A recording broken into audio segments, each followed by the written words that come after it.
Hi everyone. As Nick said, my name is Rhianne Cox. I work at Ernst and Young. For those who don't know, Ernst and Young is a global firm. We specialise in professional services, do things like audit, tax and corporate finance. I work in the corporate tax team, and what I'm talking to you today about is tax reliefs for research and development. So the work that you're doing, making sure that you're getting the best tax relief for the cost that you're incurring. So if I just go on to the next slide. The first question is why are we talking about this? Well, as you all probably are aware, it's a big thing for the government at the moment, trying to make sure that companies are doing research and development, and therefore what they're trying to do is encourage you to do more by introducing tax breaks for research and development, but also for things to do with energy efficient assets. So what I'm going to talk about first is the tax relief that is available for R&D. Perhaps some of you are doing R&D at the moment and claiming some tax relief, and perhaps you are making some products that could qualify for research and development tax relief. And there's two types of relief, one for small and medium-sized enterprises and one for large enterprises. And they're slightly different, so I'll go into some of the detail on those shortly. But basically what they all mean is that it reduces profits that you get charged a tax on, so it, in the end, reduces your cash tax payable. Now some of you might be in an early stage where you're actually making losses, and what some of the reliefs also do is mean that you can give some of those losses to the tax authorities and get cash back, which is very important in that first stages of startups. You get actually some cash into the business that you can use to continue doing your research. So if I go into what is a small and medium-sized enterprise? Well, they're defined, as you can see up there, we've got some euros in there. They're defined by the European Commission definitions of what is a small and medium-sized enterprise. And because the government are trying to encourage more companies to do research and development, they've actually increased the limits last summer.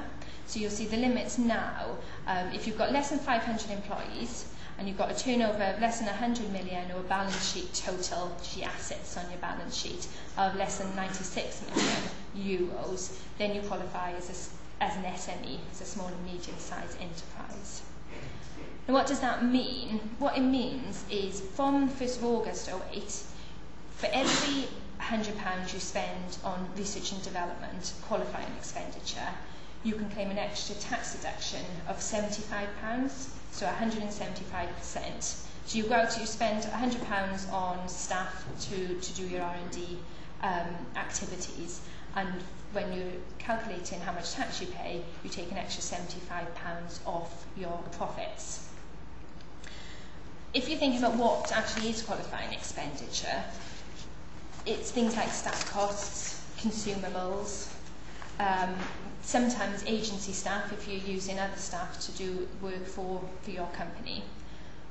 And the other thing that small and medium-sized enterprises can get is they can surrender your losses back to the tax authorities. So if you make a loss, you say, well, this is great, but it just means I've got more losses to take forward and not actually reducing any of my cash tax at the moment. But what it does mean is you can give that loss to the revenue and they will give you cash back. And as it says up on the screen, now they'll give you 16% of your loss that you give to them, which basically works out is 28 pence in a pound. So if you spend £1 on R&D and you make a loss, you get 28 pence back from the revenue that you can use then in your business to carry on. So that's a really good additional relief that small companies get. I'll also touch on large companies. As you probably expect, the tax breaks for large companies are not quite as good as they are for small and medium-sized companies. Large companies we find as basically companies that aren't SMEs.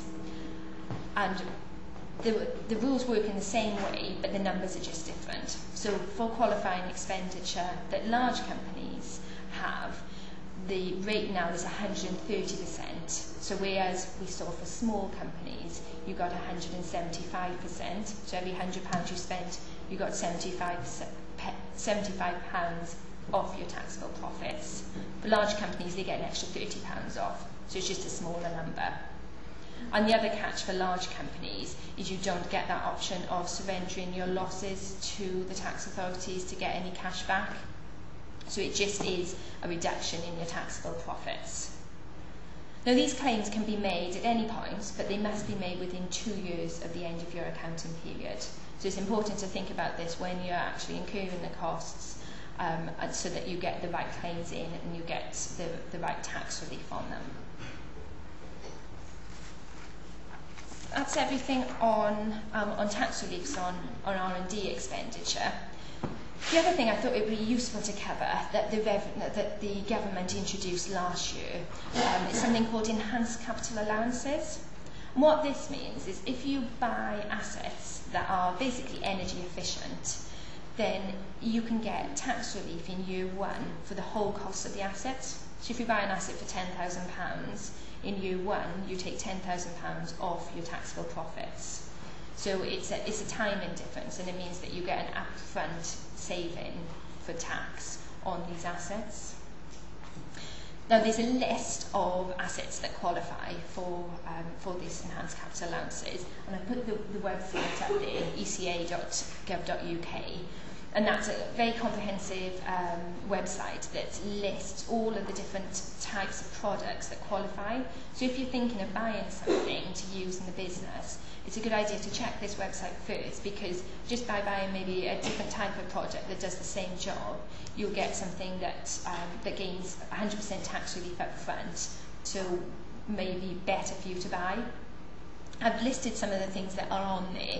Things like boiler equipment, if they're energy efficient from a heating perspective, lighting, if it's efficient use of maybe solar equipment to use for lighting, water technology, efficient toilets and taps. So anything that you think you're buying it because it's got some sort of energy efficiency, think about, can I get 100% first year allowances, as they call them, on these assets.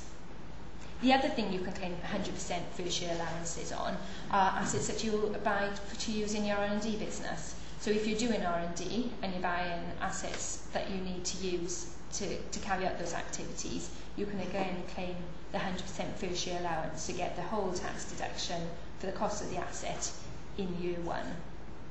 So that's something to keep in mind when you're carrying on your businesses. So you might be thinking, well, that's sort of the theory. How do I know whether I'm carrying on a qualifying activity and should be claiming these tax reliefs? Some of the things to think about. Research and development is defined by generally accepted accounting principles. So as you prepare your accounts, if your costs in there qualify as research and development, they're likely to fall within research and development for tax purposes as well. But some of the practical things to think about are you seeking a technological advancement? So are you breaking barriers? Are you moving things forward? And another key thing is, are there any uncertainties and challenges? So you can't be carrying out R&D if another business could also be doing the same things. You must have something that you're doing that is that you're trying to get over an uncertainty.